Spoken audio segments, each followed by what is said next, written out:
Daily Graphic has the first story. Swiss government to assist Ghana to add value to cocoa. The story has the photograph of the president and the president of the Republic of Ghana and the president of Switzerland there. That's the story. We're told some money there. An MOU going to some 800 million. That's the cash. The Ghanaian Times has the same story.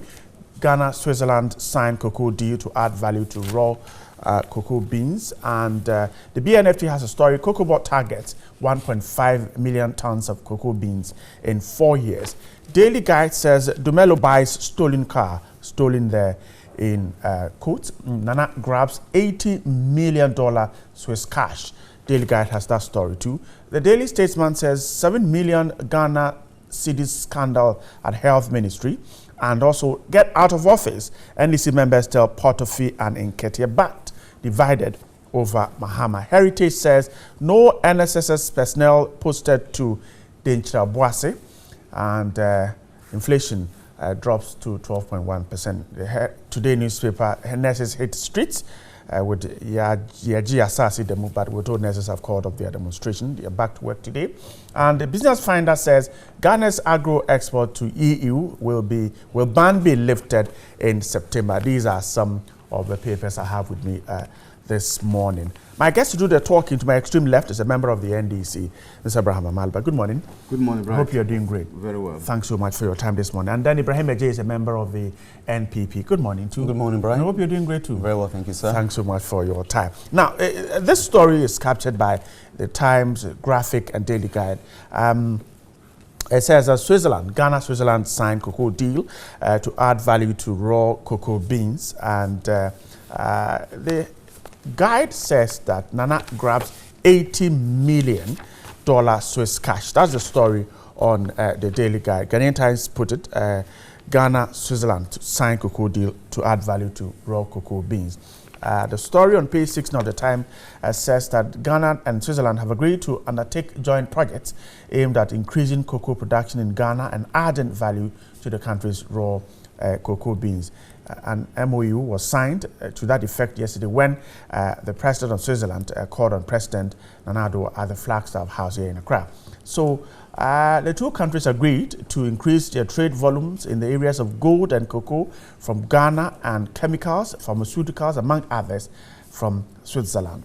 And the key thing here is adding value to cocoa beans.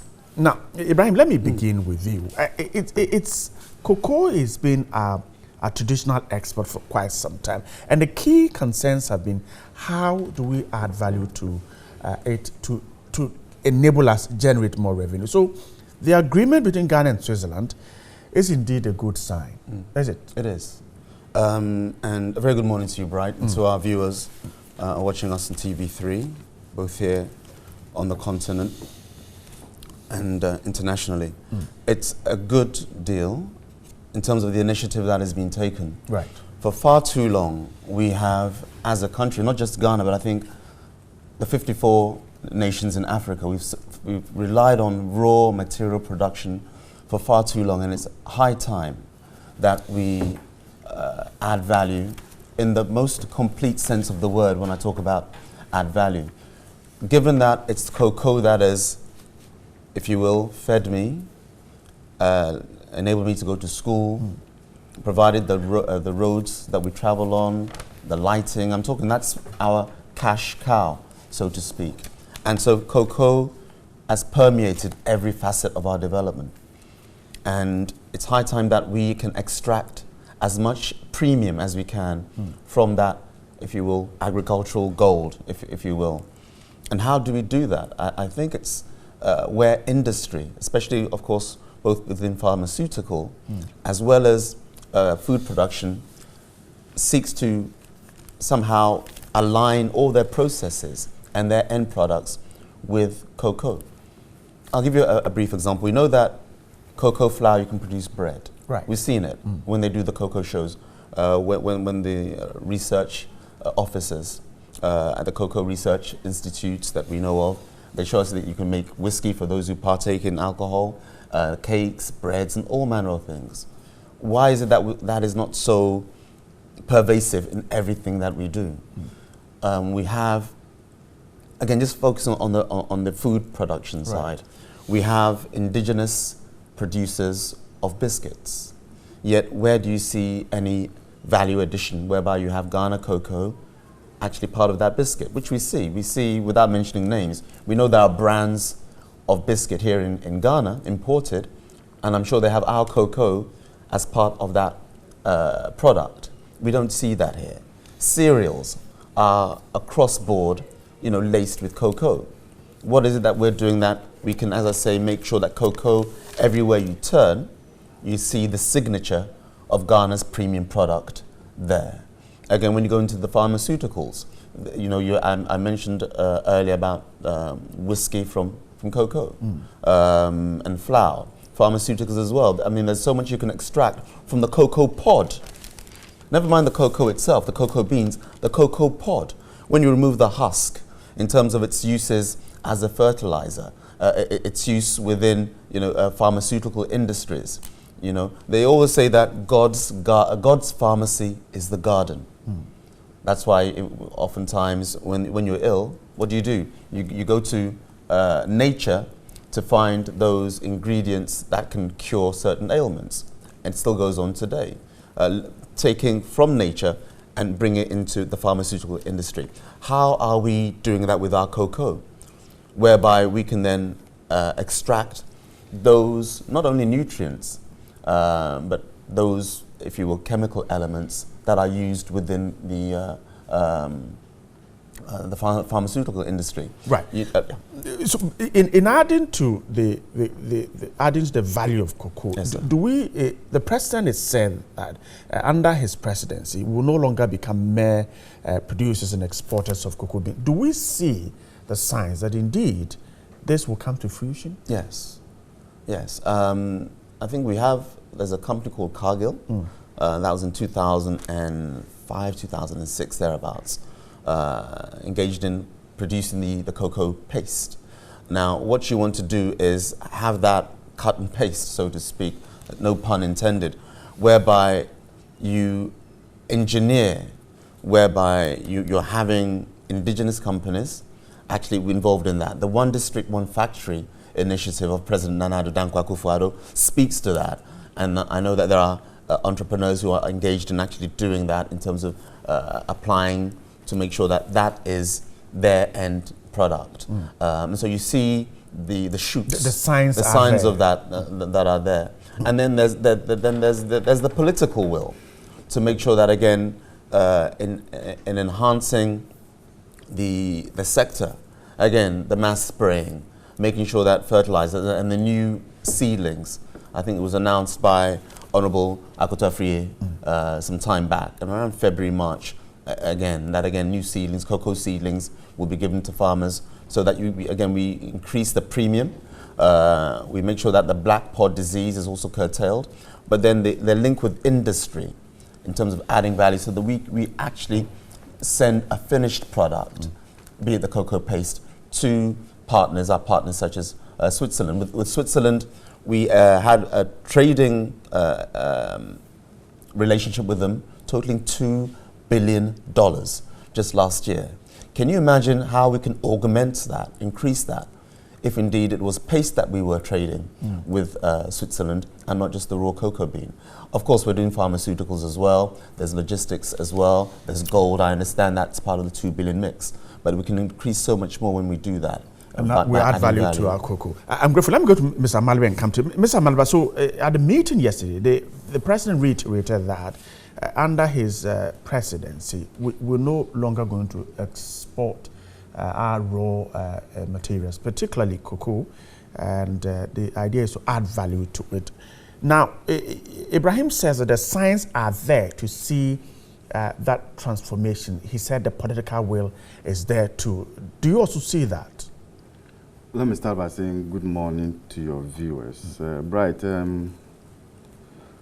yesterday, before I answer your question, yesterday, a bus conveying support players and officials of Kumasi and Kotoko back to Kumasi got involved in an accident. I'm told one person is dead. Several of the players are injured.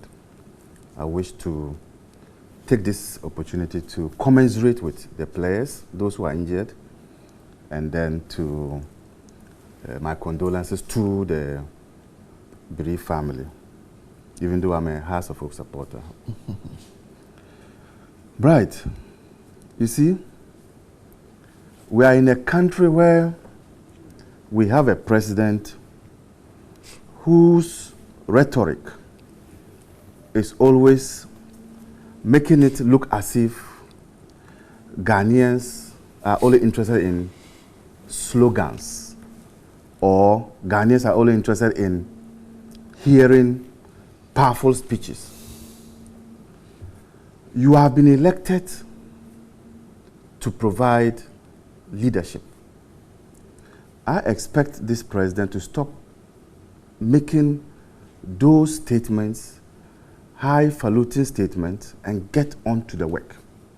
Now, what's the problem with the cocoa sector? Farmers are crying. Cocoa farmers are crying. You can sign 15 of these agreements. You can sign them. They will come to naught if you don't deal with the concerns of farmers. The cocoa farmers are indicating that the fertilizer, which was free under the NDC, and which you are now selling to them, when they go to the designated shops, they cannot find the fertilizers. Even when they are being sold? Even when they are sold. Yesterday, I heard a farmer from Dwabusu who called into one of the Accra stations complaining about the lack of fertilizers. Then you, in your air-conditioned office, decide to sign agreements without dealing with the concerns of the farmers. How are you going to get the cocoa in the first place if you don't deal with the concerns of the farmers? You've heard from the chief executive of Cocoa Board and the board chairman. And the board chairman is behaving like he is even the chief executive, virtually administering and shepherding the cocoa industry. The two of them came out with conflicting statements. Whereas the chief executive indicated that there's a likelihood that they were going to reduce the producer price that they pay to farmers. Yesterday, I heard the board chairman also say that that has never come up and there's no discussion to that effect. Confusion. Confusion. You have decided not to increase the producer price of the to the farmers. You say you are going to maintain it. Then we hear the chief executive also indicate that chances are that because the producer price of the price on the international market has fallen, you are likely to also reduce it in Ghana here. And when you talk to the farmers, they will tell you that they are not certain the way that this government wants to take the cocoa industry. And so if Ibrahim says that there is political will, I think there's a disconnect. The political will is simply having the president talking big without connecting that highfalutin statement to what actually happens on the ground.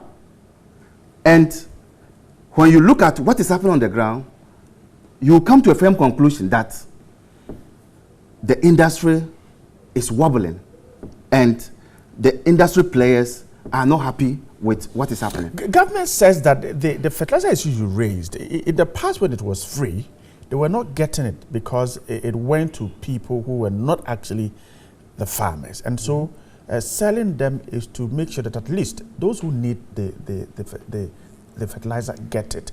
Now, isn't that one of the ways to shore up the sector? You know, for me, that doesn't make sense to me, because if you say that because it was free, it wasn't getting to the, it was being diverted, what do you do as a government? You strengthen the processes that leads to the product getting to the farmers. You ensure that the diversion doesn't take place. You have the police. The government, the police is under the government. You have national security, they are under the government. Why? Is national security just only going to be going after ex-officials, vehicles of ex-officials? Is that what national security is supposed to be? This is a national security issue. You say that people are diverting. What do? You put in place mechanisms to ensure that the diversion does not take place. And that's why, as a president, you have been giving all the apparatus, including invisible forces. You have them. Can't you deploy them into those areas? I think that, look, we are going to face imminent danger in the cocoa industry. Why? We have, ask Ibrahim now. I don't do the questions. I don't ask the question, you ask. Ask him. There is a cocoa processing company in Tema. What is the government's policy towards that company? Ensuring that that company continues to do what it is doing. That company is under distress. What is the government's policy?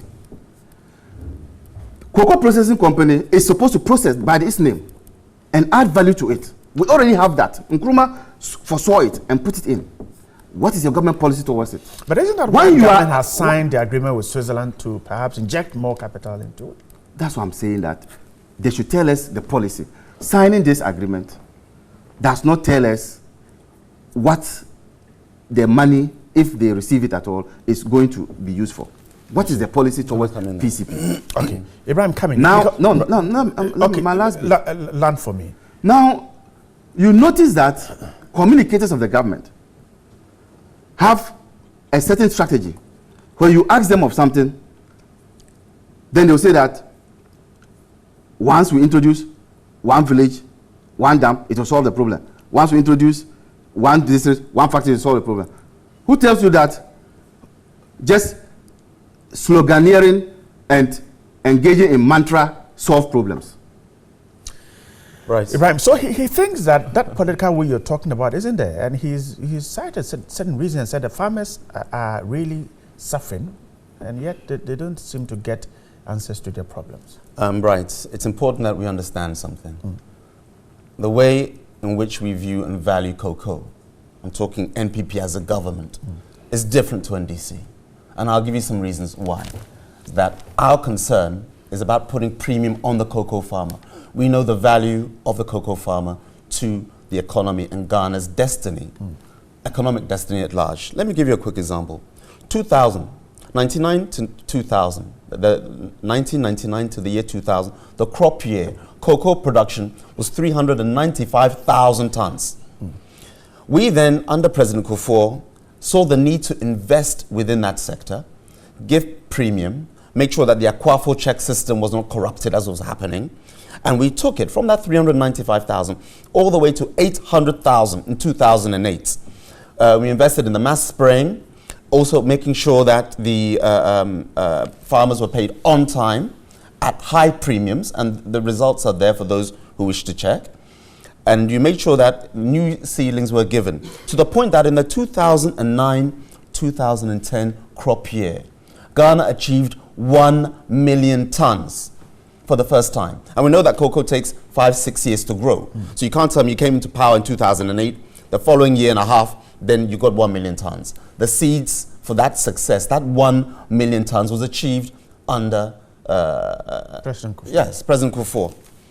And then what happened? After achieving 1 million tons, Abraham says, my namesake, he says that they've added value by doing what? Giving free fertilizer. If you added value, giving free fertilizer, the objective is to do what? To increase yield. How then do we go from 1 million tons in the 2010 to just the 630,000 we recorded in the 2015-2016 period? Some will tell you 700,000 tons. I mean, how? Somebody will say, I can't think far. Do you get me? So what happened? Now he says to us, just now, Abraham says, when you asked him about the corruption that was happening, which was pervasive, you know, not everything free, if not well properly managed, adds value. But here's the thing. Abraham says, but we have the police, we have national security, they can prevent the diversion. He's citing, it brings in Delta Force. Is it difficult to do it? But here's the thing. For 8 years, did the police go on holiday? Did the BNI go on holiday? Did the national security that you're saying we should have to stop the diversion, which was rampant under NDC, did they go on holiday? So the solution is... Maybe they went to Dubai. The I don't know. solution is to sell it. Yes, what you do, when you sell it, if I give you something and you don't attach value to it, you can oftentimes abuse it. If not you, the agents that we entrust to then do that, abuse it. Because what you do, rather on the other side, is you add value. So that compensatory element is there. Yes, you sell it, so you create, because we have to work within real terms of what we are facing with. That corruption is indeed pervasive. And so you sell it by making sure that by doing so, the farmers actually benefit, because when it's sold, it's often sold at a premium to them. Another thing that I wanted to let him know about the political, he says President Akufo-Addo can sign 1,000 of these deals, that they'll come to naught. Well, for Abraham, I'm telling you, they will come to a fantastic result, because history has proven that we know where to add value. And I'll add this, Bright. It was around April of this year, March, April, I forget the date. Alassane Ouattara, the president of the Côte d'Ivoire, and President Akufo-Addo had a meeting in Abidjan, where he was guest of honor, and they entered into an agreement whereby the international office that sets the cocoa prices would be moved from London to Abidjan. That is what you call leadership at work. Why is that we in Africa, we have the British or London setting our cocoa prices? You're aware? Just this March, April, with His Excellency Alassane Ouattara and His Excellency President Nana Addo Dankwa Akufo-Addo, that arrangement has been entered. And that now there are moves to make sure that the cocoa, International Cocoa Office, which sets our prices, will be moved from London, I'm repeating myself for emphasis, to Abidjan. That's political will manifesting. And when we do how that... key is that to what we can do to our cocoa? If the office that fixes the prices is here. Well, President Akufo-Addo mentioned at that same meeting that we, Côte d'Ivoire and Ghana collectively, we control over 60% of the world's supply of cocoa. Over 60% of the world's supply of cocoa, and premium supply as well. Nigeria supplies, Chile, Argentina also are producers, but the premium comes from Ghana and La Côte d'Ivoire. So when the authority is with us, we can actually then determine, because those offices determine how much we sell. How much we sell. And that's how Africa will develop. And if you notice something about President Akufo-Addo, he situates Ghana's destiny within an African-wide context. Listen to his speeches. He doesn't divorce Ghana's destiny from Africa. And we are creating a template. When President Akufo-Addo says we're looking to establish a Ghana beyond aid, he's speaking about Africa in those same terms. I see. And these are the ingredients, Bright, that will enable us to expand the cocoa sector by owning the authority and executing that authority within Africa. Let's wrap up. Mr. Malaba, please wrap up for me. And so he says that indeed the political will is there, and that what you see is indeed what will put the sector to where we want it to be. He talks about 1 million tons of cocoa under Akufo administration. Does he know? Does he know that it was as a result of the war in Ivory Coast that led to the smuggling of the cocoa through Ghana? Does he know? That is what you are saying. Does he know that? So it was not cocoa that was produced in this country. It was as a result of the war in Ivory Coast. And check that period that he's talking about. Ivory Coast was at war. That's now, your fact. The second point is that, you see, he talks about moving the office from wherever it is in London to Ivory Coast. And you ask him a question. How does that inure to the benefit of the cocoa farmer in Sefwi? Because you don't control prices. You don't. And you can never control prices, because the superpowers, those who are buying it, they don't determine how much you should sell to them. He thinks that when the office is here, No. So you don't think so? How can, why? Is it because the office is there? That is why, to him, we don't determine the prices? That has been the structure. And you don't have a situation where, like in OPEC, all the countries come together and demand that fuel prices must be pegged, oil prices must be pegged at this level. In the cocoa countries, there is no such a relationship where all the countries will come and determine that if you do not accept this price, we won't sell.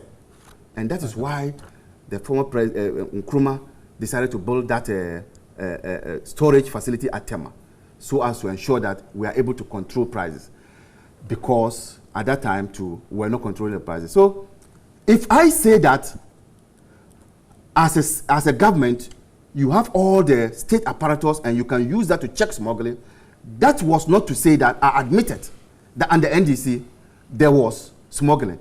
I have heard farmers indicate that they, under the NDC, when the fertilizer was free, they received their allocations. So and production came down. I am saying to you that production was not at its height. What you saw under the Kufuor administration, once again, if you are not listening, was because of the war in Ivory Coast. Well, that is what you, just 30 seconds. That is what you think. Right. Okay. I'll come. Right. When you come, you come back. No, briefly, let's move. Very quickly. He's citing the war. When did the war finish in Ivory Coast? But let me tell you something. Under President Mills, did we not have that expose by Anas Aremeyo Anas, whereby Ghanaians were exporting to Cote d'Ivoire, smuggling to Cote d'Ivoire? Anas Aremeyo Anas, his expose is there. Tiger Eye Productions. During the war, Ghanaians were selling to Cote d'Ivoire. Abraham should come correct. He cites OPEC, the Organization for Petroleum Exporting Countries, that they come together and they decide how to set the price. Now, his mindset is that, and I'm quoting Abraham, we can never control the prices, even if it's in Abidjan. But you think we can? Have we ever control the price? Here's the thing. Have we ever? We're going to, but here's the thing. Here's the thing. Okay. Organization for Petroleum Exporting Countries, OPEC. He says that they come together and determine the price. Who is the master in that organization? Saudi Arabia. Are you with me? Controlling easily the world's lion's share of oil production. The same thing applies here. Ghana and Cote d'Ivoire together, we control the lion's share. And in the same way that Saudi Arabia pulls the strings at OPEC, we can now pull the strings, Ghana, and of course, we can pull the yes, string. and this mindset that we can never do it, all right. Maybe that's why you're in opposition. We believe we can. Nanado Dankwa Akufo-Addo, the president, says that we can. Inshallah, we will. Okay, I'm grateful. Let's move on. Right, but it's not fair. Let's move on. We'll spend more Omo time. Yemi, I'm hungry. I'm hungry to give the we'll truth spend and the time facts. on cocoa. And the viewers are move on. watching that you are not being fair to me. I will be fair. I'll do a balancing act here. Now, the Statesman has this story. Right. Government launches $10 million job plan today. The Youth Enterprise Support will today launch a $10 million national entrepreneurship and innovation plan to create jobs for the youth. The plan is part of a Akufo-Addo-led NPP government to create jobs for the Ghanaian youth and help them cultivate the process of setting up their own businesses. Now, the chief executive of YES, Mr. John Kuma, said the plan, apart from creating jobs for the youth, is also to encourage them to set up enterprises on their own. This plan is also to assist those who need funds to go into businesses, because this government believes in empowering the youth. He says that we know how creative, innovative the Ghanaian youth are, and we believe we can empower them to set up their business and get them to contribute to development of Ghana. He was speaking to the Daily Statesman. Now, Mr. Malba, let me start with you. This business of getting jobs for our youth, some have suggested that an open environment, an open banking system that people can go in there and take interest, loans at interest that will benefit them, is a way out. The YES project, we're told, is very good to empower youth, and yet sometimes we're told that implementation has always been a problem. In providing jobs for the youth, is the YES project the solution? Well, the YES project, which is not new anyway, and what they are talking about is not as if this is the first time it's been happening. This YES project has been there since from JIDA till now, till it has gotten its name as YES. It's a project that is targeted at the youth who are unemployed. And every now and then they turn out models.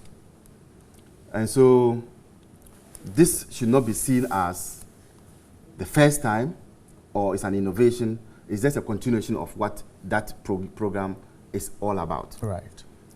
There have been suggestions that the way it is structured and the fact that it is controlled by government, and sometimes government here means a political party that would bring in the government, there are concerns about how people are engaged, the youth are engaged onto the program. There are allegations that people who get employed are people who have connections to the ruling government. And so it is skewed in such a way as to benefit those who are in government. And because it is controlled by the government, of because the day. government it's a bureaucracy. It's a government institution. And so government operatives are manning that institution. That is a government appointee. That you concede that under your government, that was what was happening. Under what was happening? Under the NDC government, government functionaries actually controlled the implementation of the a person project. who was in charge was appointed by government. Right. And it's not different this time. It's the same thing. So I agree with those who say that, can we take it off from government, get private sector to take charge of it? Because already we are being told that it's not the business of government to be in business. And that if we are able to oil the private sector, indeed, that is the engine of growth. And the private sector will be able to ensure that our youth are employed.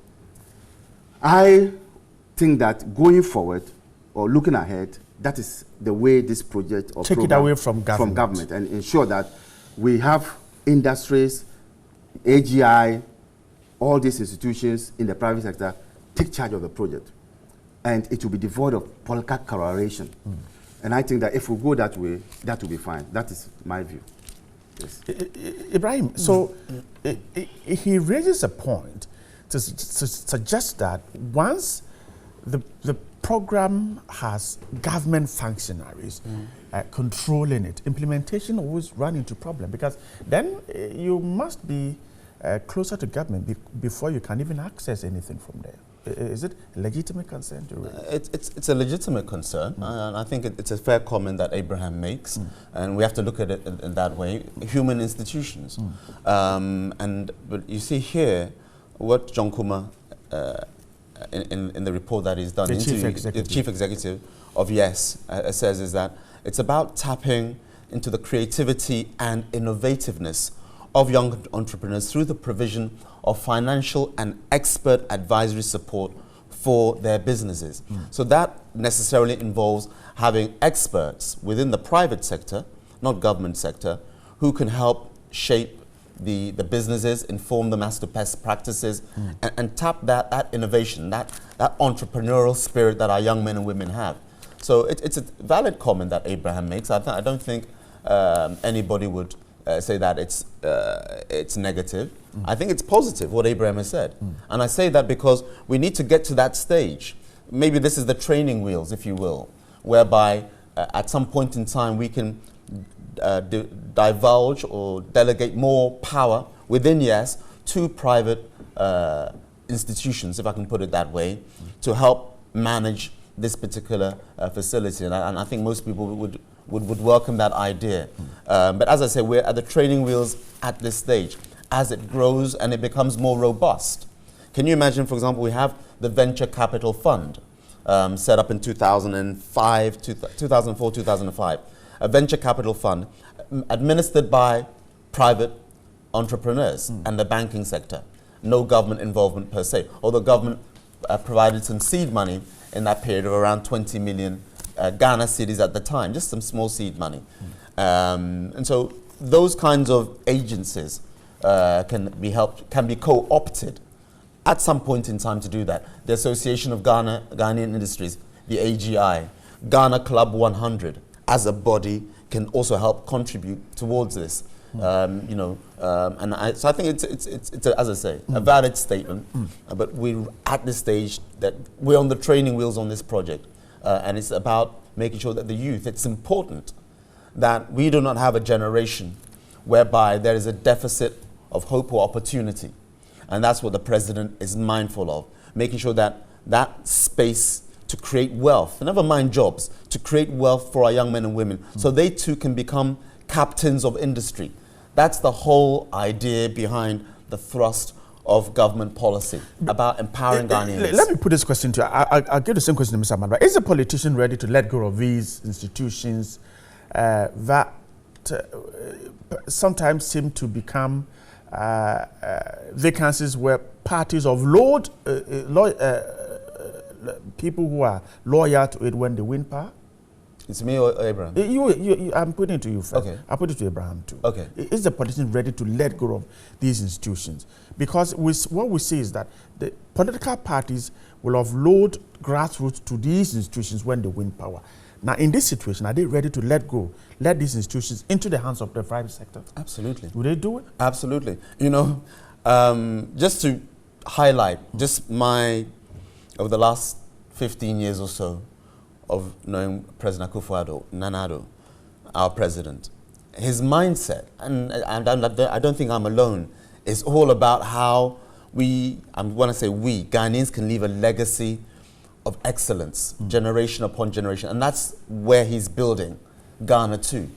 And so, God willing, inshallah, we can become a template for other African countries.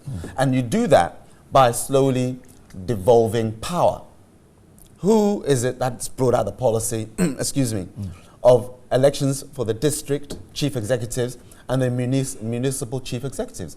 The DCs and MCEs. We're removing government control and saying democracy is our bedrock of our nation in terms of how we go about things. Let's let more power to the people. And the architect of that is President Nana-Addo Dankwa Akufo-Addo. That is a signature of his intent by removing government from the governance of institutions. 2001, April, we had the Banking Act. What did the Banking Act do? It gave independence to the Bank of Ghana. Before, as an election was coming in this Fourth Republic, prior to 2001, when we had the Banking Act, which gave independence of the Bank of Ghana and the governor to set monetary policy rate. Before that, what would happen is an election, and then the Minister of Finance would then say, now we're increasing petrol or reducing petrol, and all those things by cutting the is it apron strings we call it, and letting the energy of Ghanaian institutions work is a signature of government, and that's the way forward. All right, I'm grateful, Mr. Malba. So, would the politician be able to let go of these institutions? Are they willing to do it? You see, he just made a point, and I think that I want to disagree with him. The fact that there are laws does not mean that the politician would abide by those laws. There's a way the politician can circumvent. He talked about it's actually the Bank of Ghana Act, not the Banking Act. I'm sure he was referring to the Bank of Ghana Act. We've had a situation where the governor of the Bank of Ghana has been removed in some surreptitious way, even though the law guarantees his existence, his continuous stay in office. I think that he resigned, right? I think that. Mr. Malba, I was just trying to. I have every right to interpret what I understand the situation but factually, you know, he resigned. He resigned. In public office, you can either jump or you can be pushed. Now, the point is this. When you look at politicians, the politicians who are sometimes I would refer to as afraid, do not want their powers being taken away from them. And so your question as to whether the politician will allow that to happen, my answer is that if you have a politician who is afraid, who thinks that it is the powers that he has that makes him who he is, that politician will not let go. But if you have a confident politician, that politician will say that, look, I need to empower institutions, I need to strengthen institutions, and so he will let go some of these things. So it depends on the kind of politician you are talking about. Now, I am of the view that what we can do as citizens and not spectators is to always, on such platforms like this, to always remind the politician, those who have power, that this is what the people want. We'll continue drumming it till it gets to a point that we foist it on them, and the people who thumbprint will thumbprint according to these views that we are putting across. Yeah. Okay, I'm grateful. John Hughes is here. Let's take some messages and then we'll come back. Johnny, good morning once again. Right, good morning. And good morning to you guys. You indeed started my day with an amazing song. In fact, the Lord is always there for me and will forever be my Lord. Amen. And says, well, we should keep doing the good work. Clifford Swartz from Commander in the Central Region, and says we're doing a very great job. Dominic Intema says the discussions are always on point. We should keep it up. And deepest condolence to the Porcupine Warriors, Philip Yoboa from Agunas Radio. But it says, do we have data on our farmers and the sizes of our farms? If no data, then I believe money will be paid to wrong people, not actual farmers whose farms were affected by these army worms. Ama Theodore said that one. Good morning, TV3. You guys are doing great job for Mother Ghana. But this current government says all the good things, big English, and they do nothing. Benkei. Good morning, TV3 crew. I'm appealing to those people living in their communities fetching water from the septic tank. That is very dangerous. Therefore, it's their responsibility of the assemblyman, together with the environmental health officials, to summon those septic tank owners sent by Abuzu Solo Oscar from Georgia in the Volta region. And TV3 says, you are too nationalistic in news, democratic in issues, genuine and pragmatic in debating. Majasko from Dambai in the Volta region. TV3 New Day, thank you. He says Benjamin in Michelle Camp. And well, good morning, Johnny. I think Mr. Amaba speaks about understanding without understanding himself. He's talking about putting measures to strengthen the smuggling of cocoa fertilizer, and he's against against selling of it, whereby that is also another measure in securing it to the right and direct beneficiaries. From Abdul Latif and Wa. Good morning, TV3. I always enjoy listening to the NDC man. He's very funny. He has no vivid information. He should give us such space. What did Muhammad do when he was in power? Brahman in Kumasi make mass sense. Alaji Mashud Tamale says, good morning.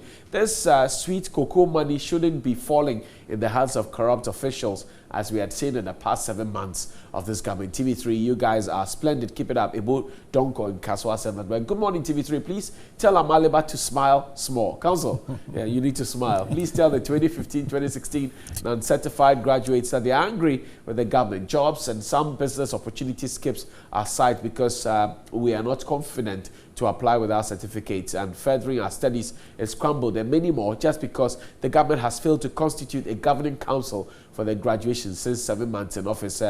Alaji, this is to you. You promised to create jobs when you voted into power. Now you're maltreating year beneficiaries working for 5 months without allowance. And Nantoma and Tamale send good morning to you all. I'm so sad this morning about the unfortunate accident of my own darling team, Krobia Santiko, which occurred yesterday evening at Nkoko, and our team from Accra to Kumasi. But a significant thing is that we should take notice is the fact that the Wednesday is gradually becoming a very bad day for Mother Ghana, as almost all the tragedies that have befallen us happens on Wednesday, from Afrani Electricals, Bakroso East Estate in Kumasi.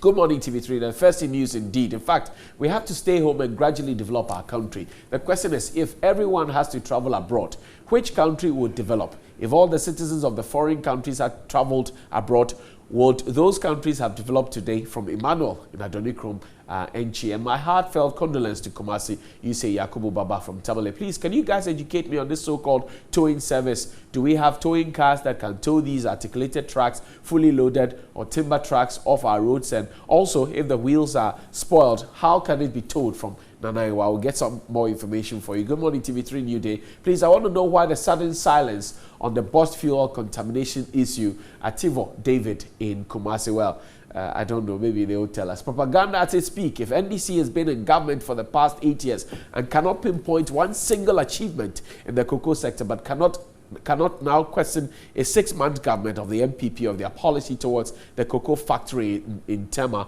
If lawyer Maleba can confidently ask about NPB policy on cocoa production, he must be confident to tell Ghanaians their 8 years achievement on agri production in general, which they recorded the lowest production rate of 0.04% in 2015 since independence. Adam Abdulrahman Bako in Old Barasanda. Good morning, people of Ghana.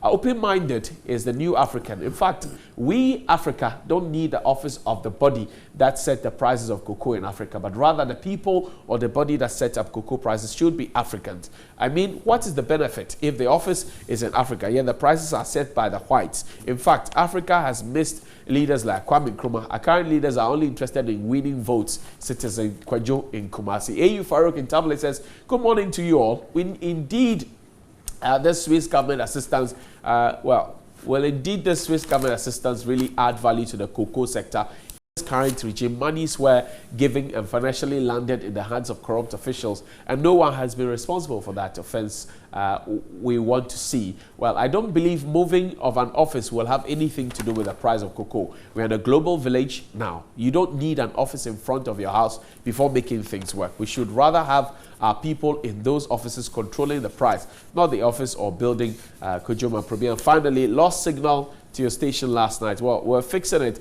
but you can check us out on Facebook, TV3 Ghana, and you can watch it live. Mohammed, thank you very much indeed. Right, perhaps you should let them respond quickly to the. Well, I don't know if any of you had. Amaliba doesn't smile. You want to quickly? No, that one. There was a texter who was talking about the cocoa industry and was asking the question what the NDC did. It was the NDC that introduced the pension scheme for cocoa farmers. You know that. So that is having the farmer at heart. I think there was another one that was talking about, maybe he can take, I've forgotten. But your achievement in 8 years, and you said the pension scheme is one. Yeah, I've just given him one, yes. Oh, okay, all right. Okay. Ibrahim, is there anything you want to react? Yes, when I talk about the office, the setting up of the office and its impact on the price. It's implicit. It's implicit that the agents and the officers will be Ghanaians and Ivorians. It's implicit in that statement. You're not just moving it for the sake of bricks and mortar. Excuse my throat. It's implicit that we will be the actors and the agents. But it's a process. Let me not deceive anybody, thinking that you then come in and suddenly everybody is changed. But you have that, one, the psychological placing is very important. And then, as I say, it's a working process whereby the agencies and the agents who set the prices and determine the world price of cocoa will be Ghanaians and Ivorians, albeit Africans, because Nigeria also produces cocoa. Yes, there was a last one on agric, that under our regime, we recorded the lowest rate in agric. Tonnage. In the agric sector. But he should check his records. In Kufuor's administration, before they left, they had recorded negative 1.7%. In the agric sector. In the agric sector, yes. You look at the community. Negative 1.7%. We had this banter before the election. I see. Yes. And so you need to correct what the people are saying. Okay. You've recorded negative 1.7% in the agric sector. You know, okay. When you look at you know that. We're not in November, December. The viewers know. Let's wrap up. The viewers know. Let's wrap up on this one. Daily Graphic carries a story. Inflation is down again from 12.6 to 12.1. We're told that the factors include a drop in the combined effect of the food and non-food inflation rate. And it's on and on. It categorizes the regions into which one had the lowest inflation and all that. But talking about inflation, we're just wrapping up on this one. Mr. Malba, so how do we measure how well we're doing with inflation? We're told it's dropping, so it's a good sign that at least we are getting to where we want to go, putting the economy back on track. That's what government is saying. I have said on this platform, time without number, that I am not a lover of figures, even under the NDC. I have said that I believe in human index development. So I'll ask the question, are Ghanaians, the living conditions of Ghanaians, are they better? Are they able to provide 3 square meals a day? I know that the alonk of Gary used to be 6 cedis, 7 cedis. It's now 9 cedis. And that is a basic food for, the ordinary Ghanaian. I will ask the question, is that an improvement? Your lightning situation, because I noticed that around dawn this morning, where I live, the lights went off. Only came when I was on my way here. I will ask those questions. I will ask whether there is a supply of water. People are able to, get good drinking water. Those are the things. And so, if they come out with this figure, I will want to go behind the figures and find out whether are people able to meet their basic needs, and that Ghanaians can today say that, because behind these figures must be these realities. Behind these figures must be a Ghanaian telling you that things are better. Living conditions have improved. He's able to feed his wife and children. These are the things that I will look at, and not just limit myself. I will not just limit myself to the figures. Ibrahim, should we concentrate so much on inflation dropping? No, we shouldn't. We shouldn't. It's an indicator, right, but we shouldn't. But in 2016, last year, I bought Gary, and you know where I stay? Teshi. That's where I live, in Agblesna to be exact.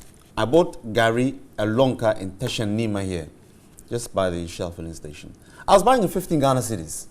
Which were? I'm giving you the locations now. Olonka. Olonka, 15. Some you get for 13 if you haggle. If you go to Accra Mall and you are buying your Gary, I just told you where I live. It will be 15. Jimmy. Why are you polluting the air? You know I'm from Teshi. And so you can't go to Accra Mall and buy your Gary. Maybe that's where you go. If you like those things. And I went to Nima, where when you go, you say Nagode. You understand me? 15 Ghana cedis. Sometimes I get the 13. So if they were getting now 9 cedis, tell me where to shop. Because it was 6. Hold on, it was 6. Alonga was 6. It was 15.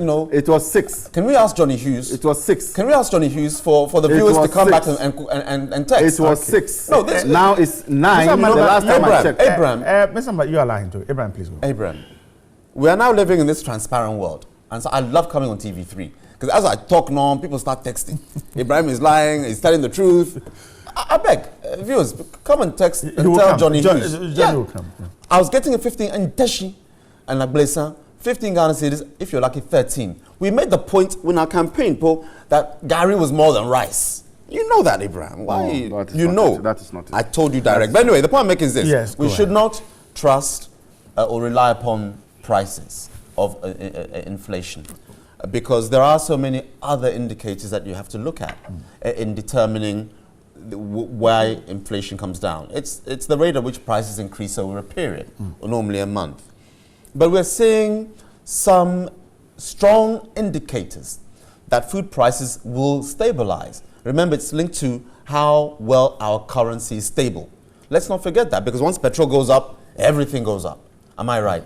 And the city has indeed been kept stable under the tutelage and the leadership of President Akufo-Addo and Vice President Alhaji Mahmoud Bawumia and Honorable Ken Ofori-Atta, the Minister for Finance. It's stable over the period since December 7th, 2016. It shot up a little bit, but the stability over the last 6 months is there. And that feeds directly into the rate of inflation. So you have to look at the exchange rate. As Vice President Bawumia said in the past, if you do propaganda with the economy, the exchange rate will what? Expose you. And right now, Ghana is... What's the exchange rate now? Is it now 4.2? Some you get 4.3. Right. Let me land. It's 4.2 cedis to the dollar. Some areas you get it 4.3. But I mentioned about some interventions, Bright. Fish, our aquaculture, fish production has increased tremendously. I'm talking from the period April to now. I'm sure you can call Honorable Afole, our own Auntie Lizzie, Honorable Minister for Fisheries. Fish has increased. Even don't call the Honorable Minister, but she's the first point of call. Call the fishermen, let them interact with us. Fish production has increased. What that does is what? Because it's the major source of protein for a lot of Ghanaians, a major source of protein, and it's a major component of our food purchasing. Then because there's now an increase, then inflation is checked. How did that come about?